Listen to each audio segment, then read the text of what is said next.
نحمده ونصلي على رسوله الكريم وبعد فأعوذ بالله من الشيطان الرجيم بسم الله الرحمن الرحيم ولا تنكحوا المشركات حتى يؤمن ولا أمة مؤمنة خير من مشركة ولو أعجبتكم ولا تنكحوا المشركين حتى يؤمنوا صدق اللہ العظیم۔ میرے معزز خواتین و حضرات، اس آیت کے متعلق گزشتہ درس میں کچھ عرض کیا تھا۔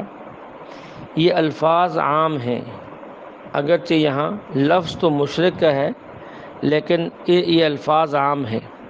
کسی مومن عورت کا یا کسی مومن مرد کا کسی بھی غیر مسلم سے نکاح درست نہیں ہے۔ اس میں ہر طرح کے کافر داخل ہیں، ملحد، زندیق، دہریے، یہ سب اس حکم کے اندر آ جاتے ہیں۔ ہاں، البتہ اہل کتاب کی عورت، یہودی اور نصرانیہ عورت سے اگر کوئی مسلمان مرد نکاح کر لے تو یہ نکاح درست ہے، لیکن میرے اس لفظ درست سے دھوکے میں نہیں پڑنا جب تک کہ پوری بات نہ سمجھ لو۔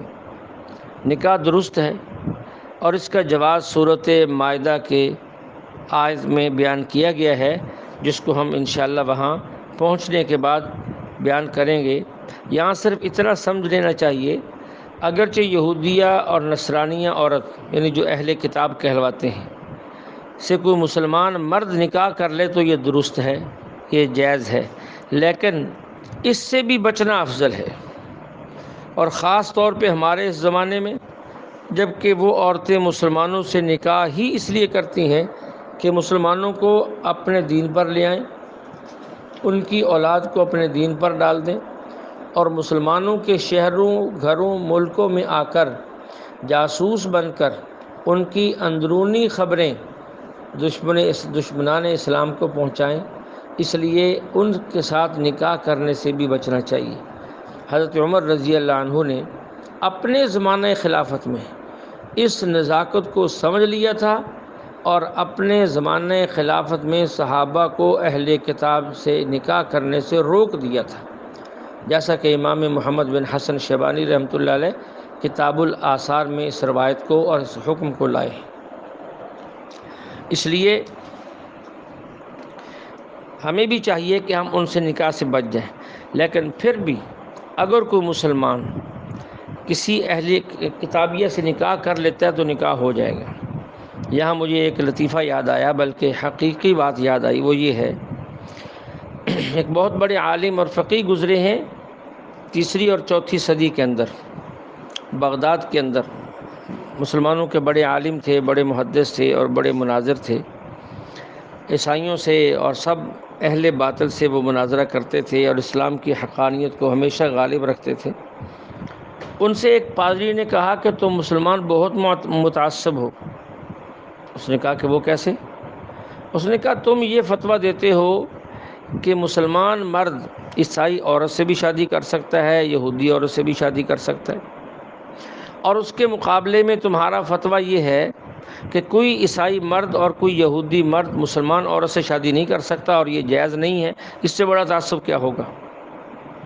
تو شیخ نے فرمایا کہ اس میں تعصب والی بات ہی نہیں ہے، یہاں جو بات ہے وہ آپ سمجھنے کی کوشش نہیں کر رہے، اور جو بات نہیں تھی وہ آپ نے خام خواہ گھڑ کے وہ ہمارے ذمہ لگا دی ہے۔ دراصل یہاں تعصب کی بات نہیں۔ شیخ فرمانے لگے اس پادری سے، دیکھیں مسلمان مرد عیسائی عورت سے اس لیے نکاح کرتا ہے کہ وہ اس عیسائی عورت کے نبی حضرت عیسیٰ علیہ السلام کو خود بھی رسول مانتا ہے۔ مسلمان مرد یہودی عورت سے اس لیے نکاح کرتا ہے کہ وہ اس یہودی عورت کے نبی حضرت موسیٰ علیہ السلام کو یہ رسول مانتا ہے، اس لیے نکاح کرتا ہے۔ تم اگر ہمارے نبی حضرت محمد علیہ السلام کو رسول اور نبی مان لو، ان پر ایمان لے آؤ، تو ہم اپنی عورتوں کا تم سے نکاح کر دیں گے۔ فبوہت الذی کفر، اس پر وہ ظالم اور وہ اللہ کا دشمن اور دین کا دشمن لاجواب ہو گیا اور خاموش ہو گیا۔ حقیقت میں بات بھی یہی تھی۔ بہرحال اگرچہ یہ نکاح جائز، لیکن اس سے بچنا پھر بھی بہتر۔ اللہ جل شانہ ہمیں کلام مقدس کو سمجھ کر عمل کی توفیق عطا فرمائے۔ وآخر دعوانا ان الحمد للہ رب العالمین۔